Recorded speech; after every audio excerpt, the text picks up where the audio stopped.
안녕하세요. 오늘은 지금 이 순간을 살아라 라는 책을 2장, 고통에서 벗어나기를 읽어보도록 하겠습니다. 2장, 고통에서 벗어나기. 있는 그대로 받아들이라. 누구도 고통과 슬픔에서 온전히 자유로울 수는 없습니다. 그러니 피하려고 애쓰기보다는 더불어 함께 사는 법을 배워야 하는 것 아닌가요? 인간이 겪는 고통의 대부분은 불필요한 것들입니다. 분주히 움직이는 마음을 지켜보지 않는 한 고통은 저절로 만들어집니다. 지금 이 순간에 고통을 만들어내는 것은 있는 그대로 받아들이지 않기 때문이거나 있는 그대로에 대한 무의식적인 저항이 나타난 것입니다. 그러한 저항은 생각의 차원에서 보면 판단의 형태를 띠고 감정의 차원에서 보면 부정의 형태를 띱니다. 고통의 강도는 지금 이 순간 저항하는 정도에 달려 있으며 이것은 다시 자신과 마음을 얼마나 동일시하느냐에 달려 있습니다. 마음은 언제나 지금 이 순간을 부정하고 거기서 탈출하려 합니다. 다시 말하자면 마음과 자신을 동일시할수록 우리는 더 많은 고통을 받게 됩니다. 이렇게 정리할 수도 있을 것입니다. 지금 이 순간을 있는 그대로 받아들이고 존중할수록 우리는 고통으로부터, 번뇌로부터, 에고의 마음으로부터 자유로워진다고 말입니다. 그렇다면 마음은 어째서 지금을 습관적으로 부정하는 걸까요? 왜 지금에 저항하는 걸까요? 마음은 과거와 미래라는 시간이 없으면 기능하지 못하고 통제되지 않기 때문입니다. 그래서 시간을 초월해 존재하는 지금을 위협적으로 느끼게 됩니다. 사실 시간과 마음은 분리되어 있는 것이 아닙니다. 지구에 사람은 없고 식물과 동물만 살고 있다고 상상해 보십시오. 그래도 여전히 과거와 미래가 있을까요? 그래도 여전히 시간이 가치를 지니게 될까요?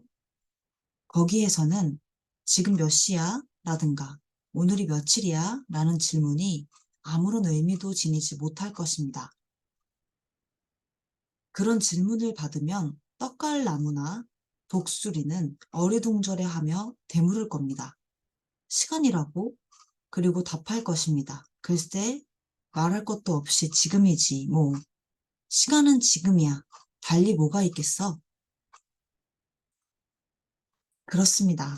이 세상에서 살아가자면 마음과 시간이 필요할지도 모르지만 그것들이 우리의 삶을 점령하게 되면 거기에는 부작용과 고통과 슬픔이 따르게 됩니다.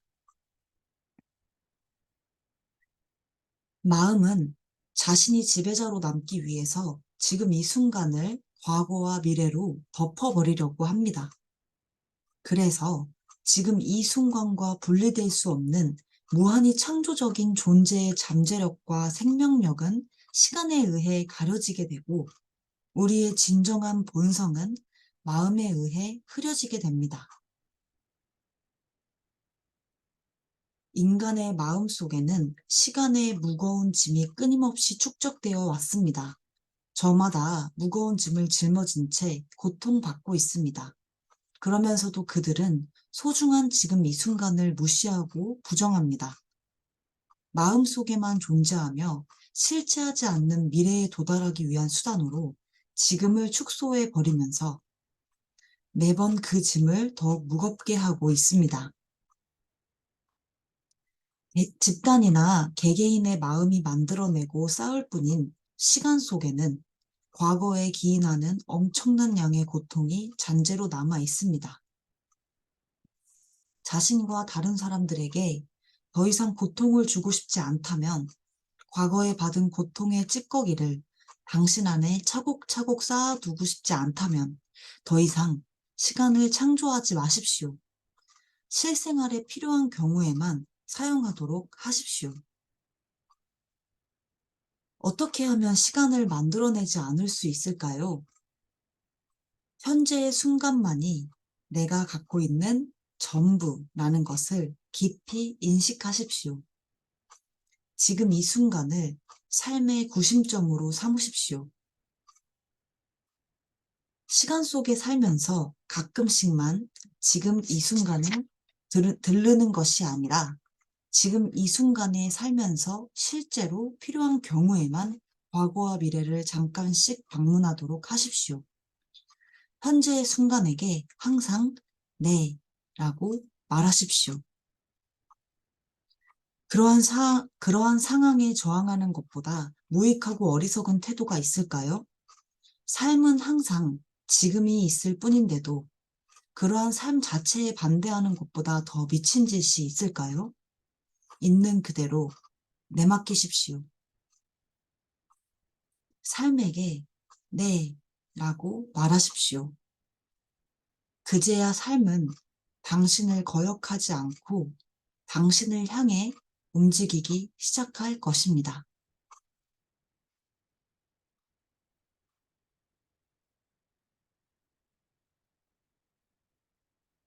지금 이 순간이 때로는 못마땅하고 불쾌하고 끔찍할 수도 있는 것 아닌가요? 그렇다고 생각하면 그런 것입니다. 당신의 마음이 불쾌하다든가 못마땅하다는 이름표를 어떻게 붙이는지 그 과정을 지켜보십시오. 이처럼 이름표를 붙이는 행위가 그칠 줄 모르고 판단을 계속하는 행위가 고통과 불행을 창조합니다. 그 마음 자리를 지켜보십시오. 마음이 작용하는 것을 지켜봄으로써 당신은 되풀이되는 마음의 저항 습관에서 빠져나오게 되고 현재의 순간이 존재하도록 허용할 수 있게 됩니다. 그럼으로써 외부 조건에 얽매이지 않고 진정한 내면의 자유를 맛볼 수 있을 것입니다. 그런 다음 무슨 일이 일어나는지를 살펴보고 필요한 행동이나 가능한 행동을 취하십시오. 받아들이십시오. 그러고 나서 행동을 취하십시오. 지금의 순간이 담고 있는 것이 무엇이든 당신이 그것을 선택한 것으로 받아들이십시오. 언제나 지금 이 순간과 함께 움직이면서 거기에 저항하지 마십시오. 지금을 적이 아닌 벗이나 동맹자로 삼으십시오. 당신의 삶 전체가 기적적으로 바뀌게 될 것입니다.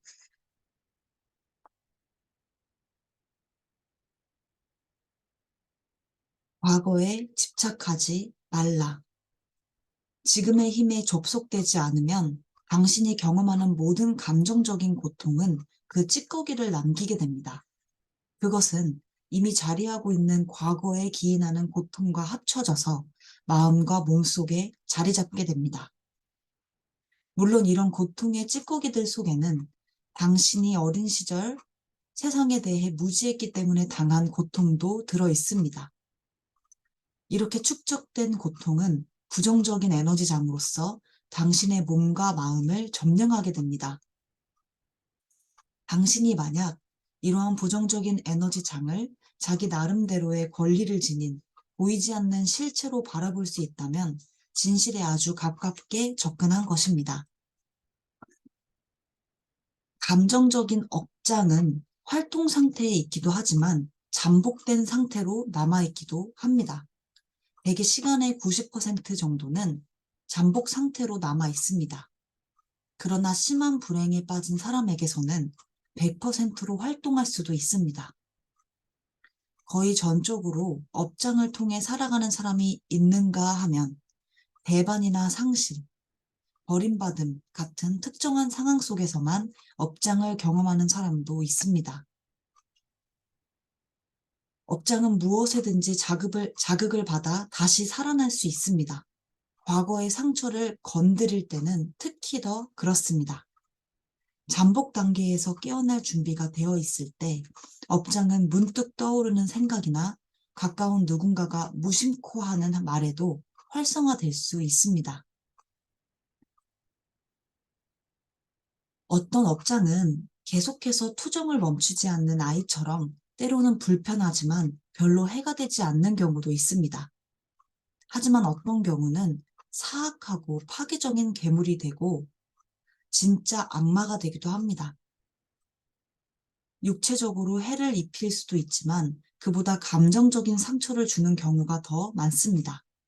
어떤 경우는 주위 사람들이나 가까운 사람들을 공격하고 어떤 경우는 나 자신을 공격할 수도 있습니다. 그럴 때 우리가 삶에 대해 갖는 생각과 느낌은 매우 부정적이고 자기 파괴적인 성향을 띠게 됩니다.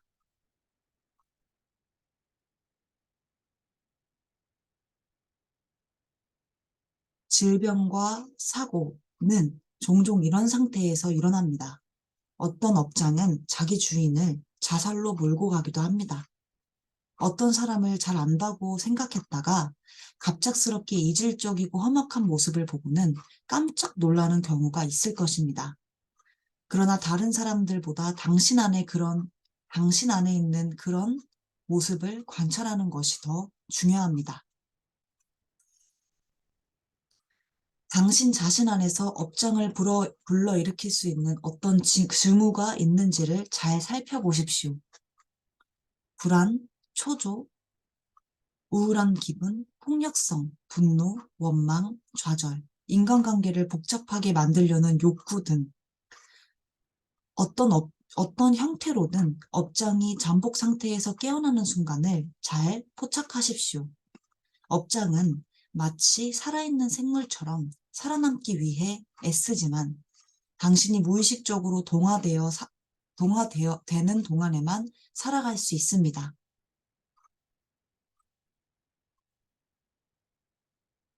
그때 업장이 깨어나서 당신을 점령하여 당신이 되고 당신을 통해서 살아가고 당신을 통해 먹이를 구합니다. 그것은 그 자신과 같은 종류의 에너지와 공명하며 어떤 식으로든 분노라든가 파괴, 증오, 비탄, 감정적인 사건, 폭력, 질병 등의 고통을 만들어내는 것들을 먹고 살아갑니다. 업장이 우리를 점령했을 때는 당신의 생활 속에 그 자신의 에너지 주파수를 반영하는 상황을 만들어냅니다.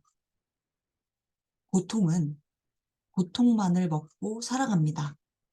고통이 기쁨을 먹고 살지는 못합니다.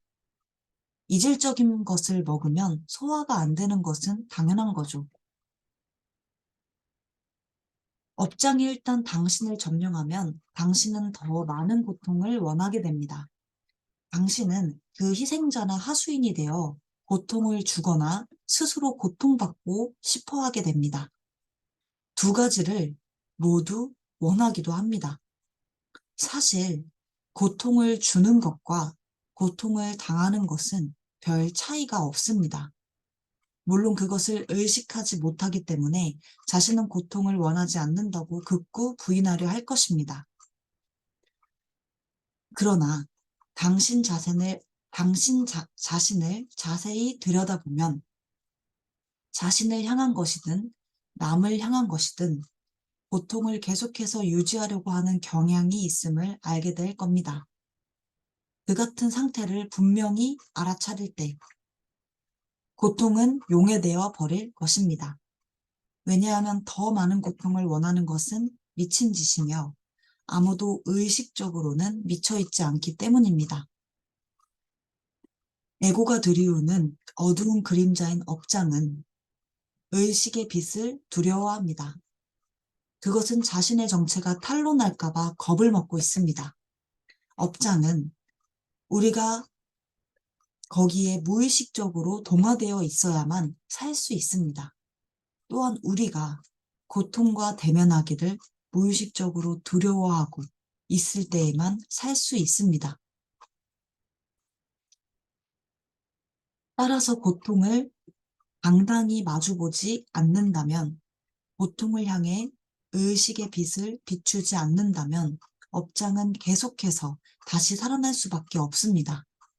업장이라고 하면 감히 쳐다볼 수 없는 위험한 괴물처럼 생각할지도 모르지만 장담하건대 그것은 우리의 현존하는 힘을 견디지 못하는 허약한 환영에 불과합니다. 어떤 영적 가르침들은 모든 고통이 궁극적으로 환상이라고 말하기도 합니다. 그 말은 진리입니다. 문제는 그 말이 우리 자신에게 진리로 적용되고 있느냐 하는 것입니다. 그냥 믿는 것만으로는 안 됩니다. 남은 여생 동안 계속해서 고통을 겪으면서도 그것이 환상이라고 주장만 할 겁니까? 입으로만 환상이라고 되뇌인다고 해서 고통에서 벗어날 수 있을까요? 우리가 여기에서 다루고자 하는 것은 진리를 깨닫고 실천하는 방법입니다. 직접 체험함으로써 진리를 살아있게 하는 것입니다. 업자는 우리가 그것을 직접 관찰하면서 있는 그대로 보기를 원하지 않습니다. 우리가 그것을 관찰하고 우리 안에 에너지장을 느끼고 거기에 주의를 기울이는 순간 업장과 우리 자신을 동일시했던 의식은 깨지게 됩니다. 더 높은 차원의 의식이 들어오는 것입니다. 나는 그것을 현존이라고 부릅니다. 우리는 이제 업장의 목격자 혹은 증인이 된 것입니다. 다시 말하자면 업장은 더 이상 나로 가장함으로써 나를 사용할 수 없게 되고 더 이상 나를 통해 힘을 충전할 수 없게 됩니다. 그럼으로써 진정한 내면의 힘을 발견하게 됩니다.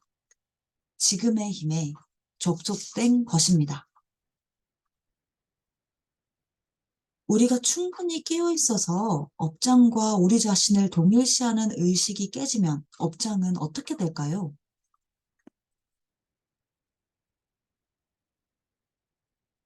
무지의 어둠이 업장을 만들어냅니다. 밝은 깨달음은 업장을 본래의 상태로 다시 돌려놓습니다. 사도 바울은 이러한 우주의 원리를 아름답게 묘사한 바 있습니다. 모든 것은 빛을 받으면 드러나고 빛을 받아 드러난 것은 빛의 세계에 속하게 된다. 우리는 어둠과 싸울 수 없는 것처럼 업장과도 싸울 수 없습니다. 싸우려 들면 내부 갈등이 일어나서 더 많은 고통이 생깁니다. 지켜보는 것으로 충분합니다.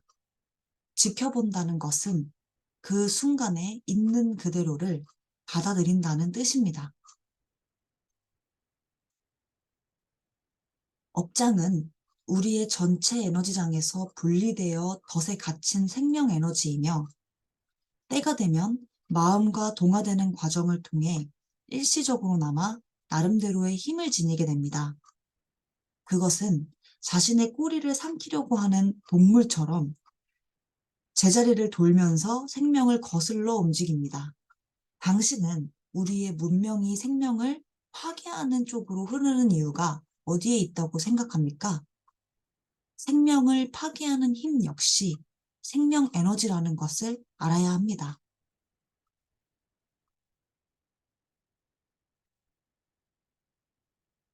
우리가 고통과 동화되지 않고 지켜보는 자가 되면 업장은 얼마간 작용을 계속하면서 우리를 다시 자신에게 동화시키려고 할 것입니다. 구르고 있는 바퀴를 더 이상 밀지 않아도 얼마 정도는 앞으로 나아가는 것처럼 고통의 작용 또한 어느 정도의 관성을 지니고 있습니다. 이 단계에서는 몸이 여기저기 아프고 고통스러울 수 있지만 오래 가지는 않을 것입니다. 지금 여기에 있으면서 깨어 있어야 합니다. 내면의 공간을 빈틈없이 소화하십시오. 업장을 직접 지켜보면서 그 에너지를 느끼십시오. 그러면 업장은 더 이상 우리의 생각을 조종하지 못하게 됩니다.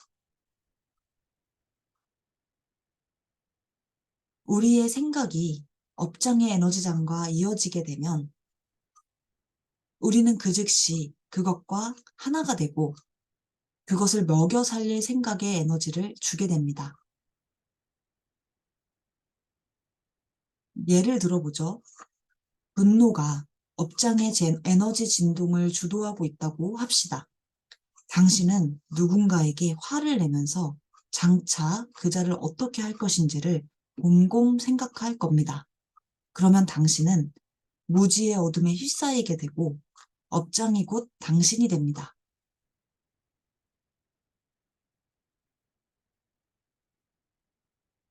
분노가 있는 자리에는 항상 고통이 밑바닥에 깔려 있게 마련이죠. 우울한 기분이 들면서 마음이 부정적인 색깔로 물들기 시작할 겁니다. 그 결과 자신의 삶을 혐오하는 생각을 하게 되면 어떠한 사태가 벌어지겠습니까?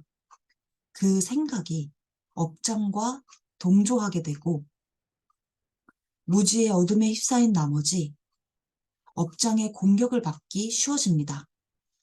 무지의 어둠에 휩싸인다는 것은 어떤 감정이나 생각에 자신의 모든 것을 다 실어버려서 더 이상 지켜보는 자로서의 진정한 나 자신이 존재하지 않는 상태를 뜻합니다. 업장이 어떻게 생각에 끼어드는지 그 과정을 지속적으로 지켜보면 변화가 일어납니다. 그때 고통은 연료가 되어 우리의 의식을 밝게 타오르게 합니다. 이것이 바로 고대로부터 은밀히 전해져온 연금술의 진정한 의미입니다. 쇳덩어리가 황금으로 변화하듯 괴로움이 깨어있는 의식으로 변화하는 것입니다. 쪼개지고 갈라졌던 내면이 치유되어 다시 흠없이 완전한 우리가 되는 것입니다. 그때 남은 일은 더 이상 고통을 만들지 않는 것입니다. 앞의 과정을 요약해 봅시다. 내면에서 일어나는 느낌에 주의를 기울이십시오. 그것이 업장이라는 것을 알아야 합니다. 그것이 거기 있다는 것을 받아들이십시오.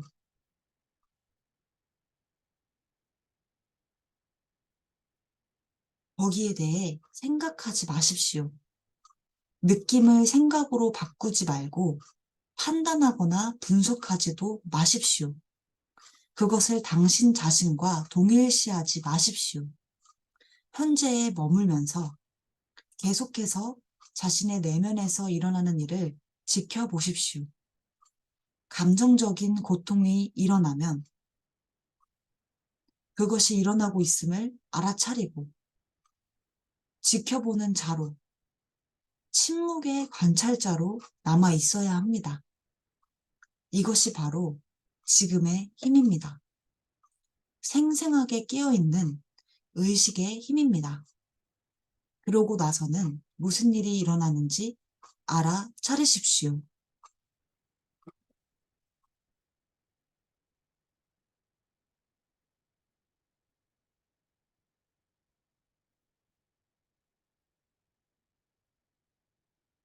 보통의 몸체라 할 수 있는 업장은 여성의 경우 월경이 시작되기 직전에 특히 고개를 쳐듭니다. 그 이유에 대해서는 나중에 더 자세히 이야기하기로 하고 지금 당장은 이것만 말해두겠습니다. 만일 그때 주의를 집중하고 현재에 있을 수 있다면 거기에 점령되지 않고 내면에서 일어나는 느낌을 지켜볼 수 있다면 그것은 가장 강력한 영적 수행을 할 수 있는 기회가 될 것입니다. 과거의 모든 고통이 빠른 속도로 변화될 것입니다. 오늘은 여기까지. 오늘도 들어주셔서 정말 감사합니다. 사랑합니다.